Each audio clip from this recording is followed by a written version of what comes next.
in Muslim societies, whether that's Arab society or Pakistani society, it is not considered good to comment on other people's daughters or wives or sisters or mothers. It is always frowned upon. I'm not saying Muslims don't do it. Of course, they do it, but it is not considered a virtue. However, what people like Muhammad Hijab have done, they have actually normalized it, where he is making comments on Shmuli's daughter being able to take 2-on-1 and that kind of comment. I guarantee you, Muhammad Hijab's mother would never watch that. And if she watched it, she would tell him off. But Muhammad Hijab doesn't care about any of that. He is just a classic cloud chaser. Because mentally he's not mature. Mentally he's still a roadman. He still thinks that by shouting and yelling at the other person, he's going to somehow sway other people's opinion to him. No, people who are already on your side, they're going to act like gorillas and they're going to say, oh, we won, but you haven't won anything. Non-Muslims are looking at his behavior and they're saying, wow, is this how vile Muslims are? Because you are representing Islam and Muslims. And I'm telling you, none of my Muslim family members are like him. None of them. Nobody would ever talk like that in private, let alone on national TV to millions of people. So anyway, other than Hijab's vile comments, he actually destroyed Islam. He inadvertently admitted that Prophet Muhammad was a war criminal because he created a definition according to which anyone who ends up killing women and children is a war criminal. And he called Winston Churchill a war criminal. Have a listen to this. Their argument is that they're going after a terror organization, Hamas, and unfortunately in war, as Rabbi Shmuley correctly said about what Churchill did in World War II. Churchill was wrong.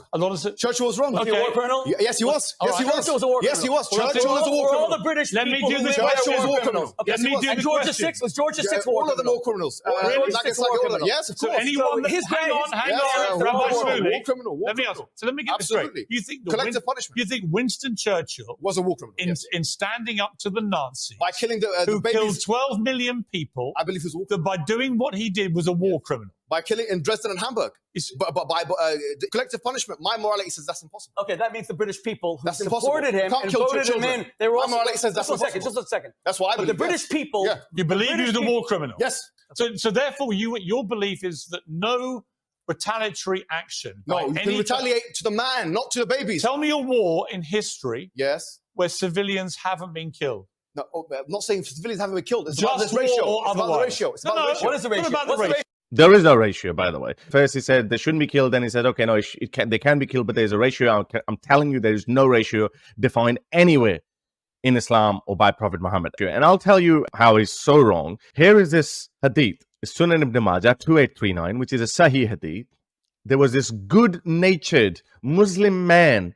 He felt bad, like Muhammad Hijab is feeling bad about Palestinian women and children. He also felt bad about polytheist women and children. And he said, making a sudden raid at night and the killing of women and children. Saad said the Prophet was asked about the polytheists who are attacked at night and their women and children are killed. He said they are from among them, meaning that's okay. They do get killed. Collateral damage is perfectly fine in Islam. Muhammad did not say that, oh, don't go above 1 to 10 ratio, 1 to 50 ratio. He didn't say that. And these were not even defensive wars. A lot of them were actually raids. They were offensive wars against Jews and other polytheists. And people were killed.